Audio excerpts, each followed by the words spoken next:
Hi friends, welcome to the finance and general studies channel. अगर आपने इस channel को सब्सक्राइब नहीं किया तो प्लीज़ सब्सक्राइब कीजिए और अपने दोस्तों फ्रेंड के साथ शेयर कीजिए। चलिए दोस्तों, आज का वीडियो शुरू करते हैं। आज का वीडियो है दोस्तों, वो है क्वार्टरली रिजल्ट्स के ऊपर। सभी लोगों को मालूम है, जैसे मैंने कल के वीडियो में बताया था कि आज से क्वार्टरली रिजल्ट शुरू होने वाले हैं। मैंने उसमें बताया था कि TCS और इन्फोसिस के आज रिजल्ट्स आने वाले हैं। मार्केट इसके ऊपर अच्छा खासा वेटिंग पर भी है, क्योंकि आप देख सकते थे पिछले 1-2 हफ्ते से मार्केट सिर्फ कंसोलिडेट कर रहा है, ना ऊपर जा रहा है ना नीचे जा रहा है। क्योंकि वो क्वार्टरली रिजल्ट्स का वेट कर रहा था। आज से एक्चुअल क्वार्टरली रिजल्ट्स शुरू हो जाएंगे इंडियन मार्केट्स में। आज किस कंपनी का क्वार्टरली रिजल्ट दोस्तों, वो है TCS एंड इन्फोसिस। दोनों के मतलब 2 दिग्गज IT कंपनियां, इंडिया के नंबर 1 और नंबर 2 आज पर मार्केट कैपिटलाइजेशन, जो भी IT कंपनी से दोनों। TCS नंबर 1 IT कंपनी है और इन्फोसिस नंबर 2 है, और प्लस TCS इंडिया की सेकेंड लार्जेस्ट कंपनी है एज पर मार्केट कैपिटलाइजेशन। इसके आज आपको क्वार्टर रिजल्ट्स देखने को मिल रहे हैं। कैसे रहेंगे मार्केट में, कैसे रहेंगे रिजल्ट्स, मैं सिर्फ रिजल्ट्स को ओवरव्यू करूँगा। इसको कोई क्वार्टर रिजल्ट्स पढ़ना नहीं कहते हैं। आपको जो भी क्वार्टर रिजल्ट्स पढ़ने होते हैं उसके लिए डिटेलली आपको सब कुछ PDF पढ़ना पड़ता है। मैं सिर्फ आपको ओवरव्यू बताता हूँ कि जो इम्पोर्टेंट चीज़ें होती हैं उनको मैं आपको हाईलाइट करके दिखाना चाहता हूँ। जैसे मैंने बताया, तो मैं सिर्फ ओवरव्यू आपको करके दिखाता हूँ कि मेरा पॉइंट ऑफ व्यू क्या है इस रिजल्ट्स के प्रति, कि क्या करना चाहिए, मैं क्या कर रहा हूँ। मेरा पॉइंट ऑफ व्यू आपको बताता हूँ। मैं कोई आपको रिकमेंडेशन नहीं देता हूँ, वो सिर्फ आपका प्योर डिसीजन होना चाहिए। मेरा डिसीजन, ज़्यादातर मैं लॉन्ग टर्म इन्वेस्टर हूँ। मैं किसी भी कंपनी में अगर मैंने इन्वेस्ट किया है तो मैं लॉन्ग टर्म इन्वेस्टर हूँ। प्लस मैं TCS और इन्फोसिस में इन्वेस्टेड हूँ। बहुत लंबे समय से मैंने इन्वेस्ट किया है दोनों कंपनी में।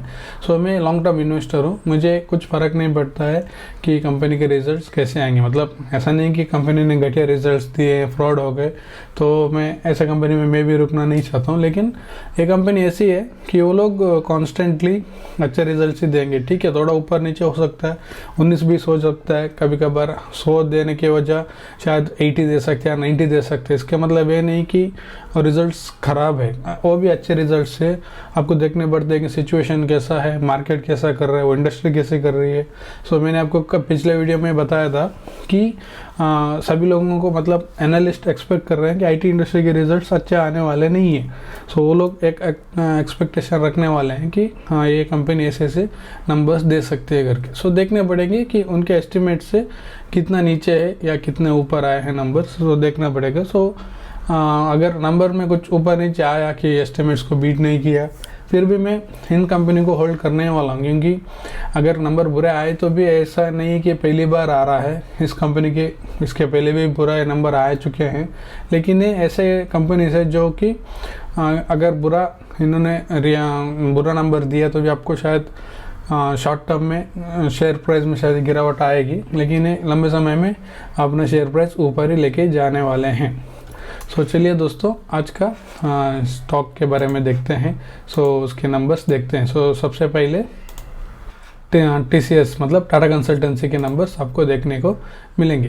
टाटा कंसल्टेंसी ने पहले ही बताया था कि वो डिविडेंड देने वाले हैं। कंपनी ने डिविडेंड दिया है क्या? नहीं, हाँ, कंपनी ने डिविडेंड दिया है। इंटरिम डिविडेंड दिया है 9 रुपये का, और प्लस स्पेशल डिविडेंड दिया है 18 रुपीज़ का। मतलब आपको मिलेंगे 27 रुपीज़ पर शेयर आपको डिविडेंड देखने को मिलेगा। कंपनी कब डिविडेंड पे करेगी? कंपनी पे करेगी, इंटरिम है, इसलिए शेयर होल्डर्स के अप्रूवल की ज़रूरत नहीं है। ये आपके अकाउंट में आ जाएगा फरवरी 5 तारीख के बाद, मतलब शायद 5 या 6 तारीख के अंदर या मैक्सिमम 7 तारीख के अंदर आ जाएगा। इसके लिए आपको क्वालिफाई क्या करना चाहिए? आपको जनवरी 19 के अंदर शेयर्स बाय करने पड़ेंगे, जिसके नाम डिपॉजिटरीज हैज़ बेनिफिशियरी ओनर करके दिखेगा। जिसने भी शेयर्स 19 जनवरी से पहले परचेस किया है उसको इस डिविडेंड के लिए क्वालिफाई हो जाएगा। अगर आपने 20 जनवरी को लेंगे तो आपको शेयर्स डिविडेंड के लिए आप क्वालिफाई नहीं होंगे। 20 जनवरी में लेंगे तो क्वालिफाई नहीं होंगे। आपको खरीदना पड़ेगा जनवरी 19 के पहले। सो चलिए नंबर देखते हैं कि नंबर्स कैसे रहे। सबसे इम्पोर्टेंट तो वही होता है, डिविडेंड तो आपको एक साइड डिश होता है, मतलब वो आपके अच्छे कंपनी में अगर आप लंबे समय तक रहेंगे तो आपको ये सब मिलते ही रहेंगे। सो हमको मेन फोकस रखना पड़ता है as a long term investor का नंबर कंपनी के नंबर्स के ऊपर। सो नंबर्स कैसे रहे वो थोड़ा चेक करेंगे। सो टाटा कंसल्टेंसी का नंबर है। सो नंबर्स 1 करोड़ में ही रहते हैं। अगर आपने देखेंगे यहाँ पर देखेंगे तो नंबर अमाउंट इन करोड़ ही आपको देखने को मिल रहे हैं। सो नंबर्स के सीक्वेंस कैसे हैं वो भी देखेंगे। सो नंबर्स के सीक्वेंस आप देख सकते हैं, पिछले साल का है, ये पिछले क्वार्टर का है और ये इस क्वार्टर का है, मतलब ये ईयर ऑन ईयर है और ये क्वार्टर ऑन क्वार्टर देखने को मिलेगा। सो कंपनी की टोटल इनकम कैसे, कंपनी की टोटल इनकम इस क्वार्टर में 61,400 है, पिछले क्वार्टर में 60,698 था और एक साल पहले 58,749 देखने को मिल रहा है। मतलब ईयर ऑन ईयर और क्वार्टर ऑन क्वार्टर दोनों में भी आपको जंप देखने को मिल रहा है। सो उसके बाद कंपनी के एक्सपेंस कैसे रहे। सो टोटल एक्सपेंसेस आप देख सकते हैं, इस क्वार्टर में 45,000 करोड़ था, पिछले क्वार्टर में 45,300 था, इसमें 45,600 देखने को मिल रहा है और एक साल पहले 44,105 देखने को मिल रहा है अमाउंट इन करोड़ से।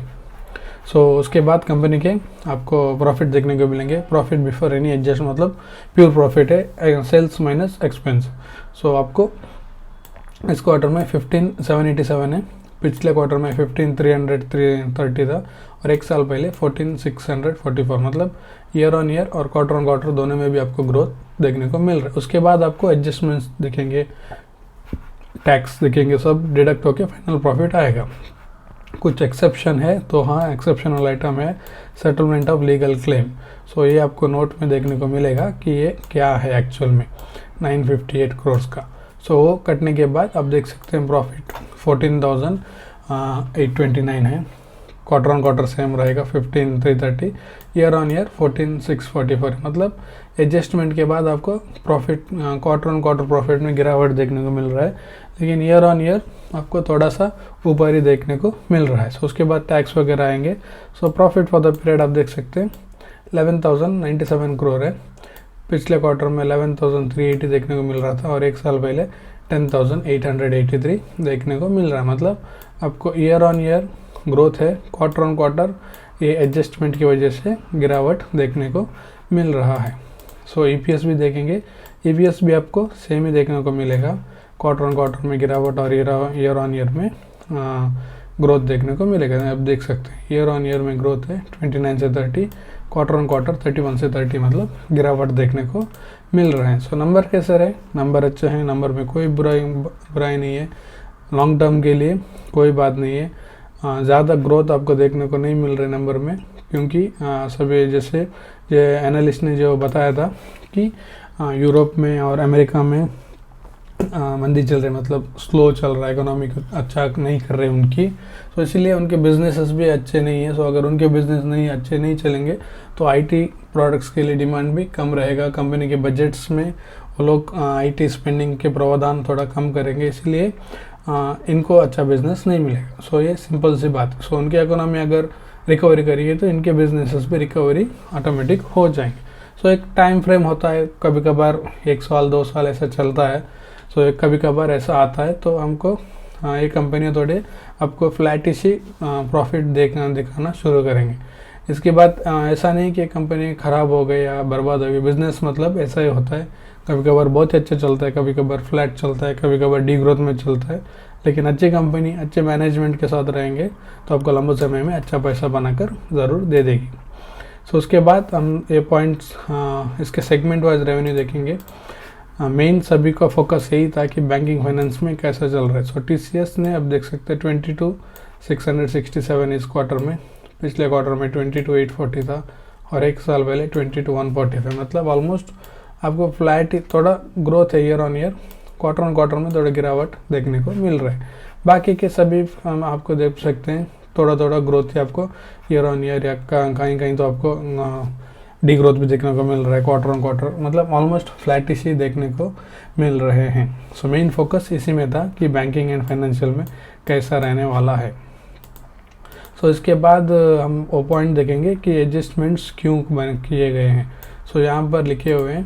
सो कुछ दिन पहले न्यूज़ आया था कि कुछ लीगल क्लेम TCS के ऊपर लगाया है। सो उन्होंने एक्चुअल उनको डाला था कि 1164 करोड़ आने वाले हैं। बाद में TCS ने कोर्ट में फाइट किया, वो हार गए कोर्ट में, लेकिन फिर भी उनका जो भी अमाउंट पे करना था वो नवंबर 20 को कोर्ट ने ऑर्डर किया कि वो 1160 से 1164 के बदले 958 करोड़ कंपनी को पे करने पड़ेंगे। सो वही नंबर्स, वही लिटिगेशन अभी इस क्वार्टर में आपको देखने को मिल रहा है, और कोई आपको ज़्यादा डरने वाली बात नहीं है।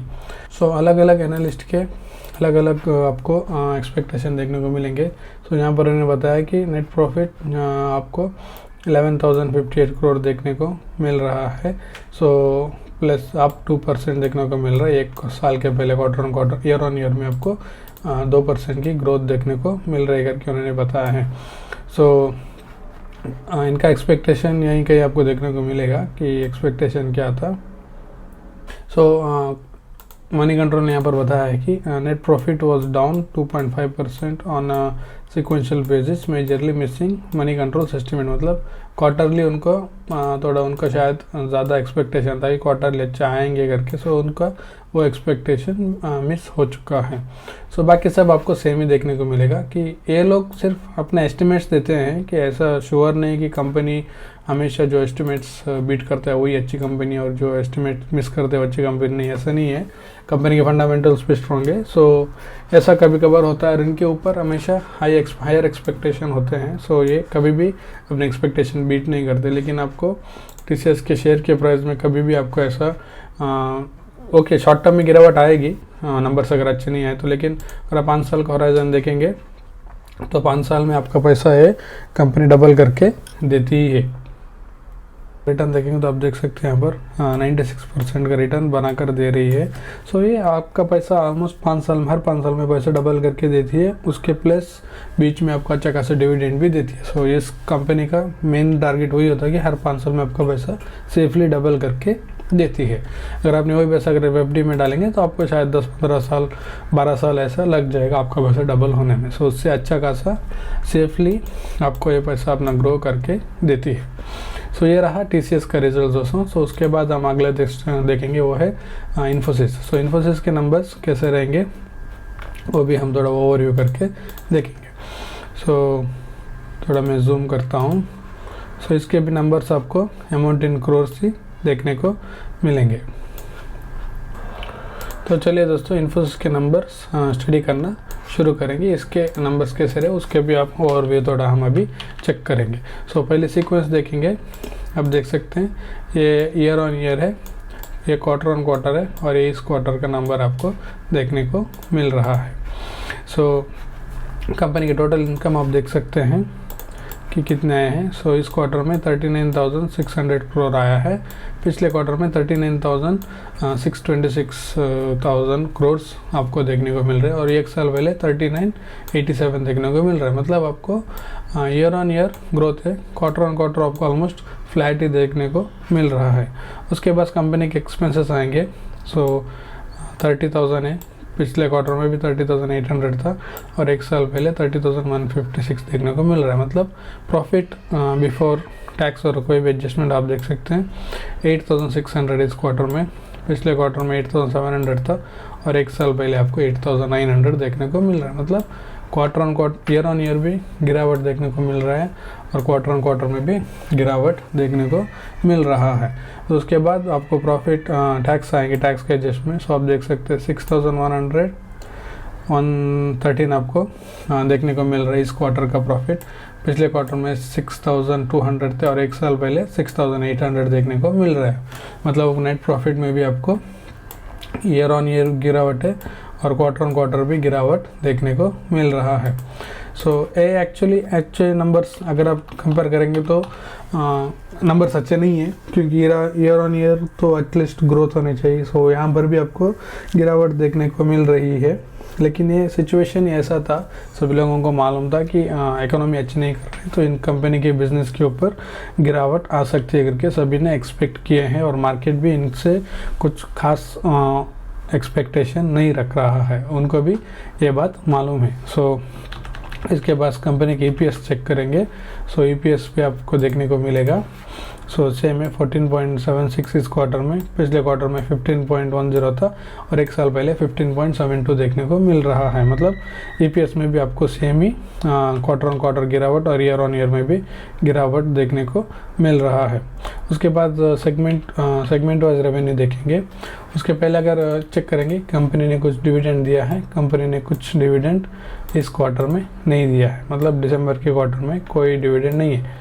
पिछले क्वार्टर में दिया था 18 रुपीज़ का, सो ही है। और एक साल पहले इस क्वार्टर में कंपनी ने डिविडेंड नहीं दिया था। सो इस क्वार्टर में डिविडेंड का एक्सपेक्टेशन मत रखिए, कंपनी ने कोई अनाउंस नहीं किया है। सो उसके साथ सेगमेंट वाइज देखेंगे। फाइनेंशियल सर्विस इनका मेन होता है। सो ईयर ऑन ईयर आप देख सकते हैं 10,783 है इस क्वार्टर में, पिछले में 10,705 और एक साल पहले 11,235 है। मतलब ईयर ऑन ईयर आपको डी ग्रोथ देखने को मिल रही है, क्वार्टर ऑन क्वार्टर हल्की सी ग्रोथ देखने को मिल रही है। सो मतलब इसमें भी आपको सेम ही नंबर्स देखने को मिल रहे हैं। सो एक्सपेक्टेशन क्या था वो थोड़ा हम चेक करेंगे कि एनालिस्ट के एक्सपेक्टेशन इनके नंबर से क्या थे। सो मैं मनी कंट्रोल के वेबसाइट में चेक कर रहा हूँ। सो आज प्रॉफिट आया है इनका 6,106, मतलब एनालिस्ट इनका एक्चुअल प्रॉफिट है। सो मनी कंट्रोल ने एक्सपेक्ट किया था कि 6,200 है। सो दूसरे अलग अलग अगर आप इकोनॉमिक टाइम्स देखेंगे तो उनका एक्सपेक्टेशन अलग होता है, रेटर्स का देखेंगे तो उसका अलग है, ब्लूमबर्ग का देखेंगे उसका अलग अलग होता है। सो आप किसी को भी देखेंगे तो उसका कोई ऐसा नहीं कि उनके एस्टिमेशंस को मैच ही करना, ऐसा कोई रिटर्न रूल्स नहीं है। सो वो सिर्फ एक अपने एनालाइज करते हैं कि हमने इतना एक्सपेक्ट किया था, सो कंपनी ने दिया कि नहीं दिया, ऐसा है। सो अलग अलग एनालिस्ट के अलग अलग एक्सपेक्टेशन होते हैं। सो इन्होंने एक्सपेक्टेशन किया था कि 6,200 नंबर्स 6,200 करोड़ तक एक्सपेक्ट किया था, लेकिन नंबर कंपनी ने दिया है 6,100 करोड़। ऐसा नहीं कि 6,100 कोई छोटी प्रॉफिट्स हैं, ये भी कोई बड़े प्रॉफिट्स ही हैं। तो आप जैसे मैंने बोला था कि 100 एक्सपेक्ट करेंगे तो शायद कंपनी शायद 90 करेगी या फिर 80 करेगी। सो इस माहौल में कंपनी ने इतना अच्छा परफॉर्मेंस दिया है, वो भी एक बड़ी बात है। सो ये रहा इन्फोसिस का क्वार्टरली रिजल्ट दोस्तों। सो अगर आप चेक करेंगे तो इन्फोसिस का मेनली टारगेट होता है कि हर 5 साल में आपका पैसा डबल करके देती है। सो इनका एक्सपेक्टेशन यही होता है। सो कंपनी अपने जो भी हर 5 साल में अपना पैसा डबल करके शेयर होल्डर्स को बनाकर देती ही है। सो उसके बाद इन्फोसिस का नंबर्स हम उसके एडीआर में भी चेक कर सकते हैं, क्योंकि अगर आप टीसीएस को नंबर जो रिज़ल्ट का आपको अगर कैसे रहे, मार्केट को कैसे पसंद आए कि नहीं है, अगर वो देखने के लिए आपको कल तक वेट करना पड़ेगा। लेकिन अगर आप इन्फोसिस का नंबर देखेंगे तो आपको एडीआर में देखने को पता चल जाएगा कि उसके नंबर्स कैसे आए थे, मार्केट को कैसे लगे हैं। सो अगर आप चेक करेंगे तो आप देख सकते हैं इन्फोसिस के रिजल्ट्स, मतलब इतने ख़राब आने के बावजूद भी इन्फोसिस के एडीआर में आपको 4% की ग्रोथ देखने को मिल रही है। मतलब मार्केट को नंबर शायद असल में अच्छे लगे हैं। सो 4.7% की ग्रोथ देखने को मिल रही है। ये सिर्फ शॉर्ट टर्म रिएक्शन होता है, लॉन्ग टर्म के लिए इस नंबर से आपको कोई भी प्रॉब्लम नहीं होना नहीं चाहिए। जैसे मैंने दिखाया था, अच्छा खासा कंपनी ने प्रॉफिट अर्न नहीं किया है, ठीक है, थोड़ा मोटा गिरावट आई है। सो उसमें ऐसा नहीं कि कंपनी पूरी बर्बाद हो जाए, कंपनी के बिजनेस में ऐसा कभी कभार ऊपर नीचे होता ही है। सो आज के रिएक्शन आप देख सकते हैं अमेरिकन एडीआर में, ये डॉलर के प्राइस है, $18.86 है। सो उसमें आपको 4% की ग्रोथ देखने को मिल रही है। सो विप्रो के एडीआर में आपको 0.37 की गिरावट देखने को मिल रही है, लेकिन टीसीएस अच्छा भाग रहा है। सो देखते हैं कि कल इंडियन मार्केट में इसका रिएक्शन कैसा रहता है। आशा करता हूं दोस्तों आपको वीडियो पसंद आए तो प्लीज़ चैनल को सब्सक्राइब कीजिए, वीडियो को लाइक कीजिए और अपने दोस्तों फ्रेंड के साथ शेयर कीजिए, ताकि उनको भी पता चले कि स्टॉक मार्केट में कैसे इन्वेस्ट करते हैं। ओके दोस्तों, कल फिर से मिलेंगे और एक नए वीडियो के साथ। तब तक थैंक यू, बाय।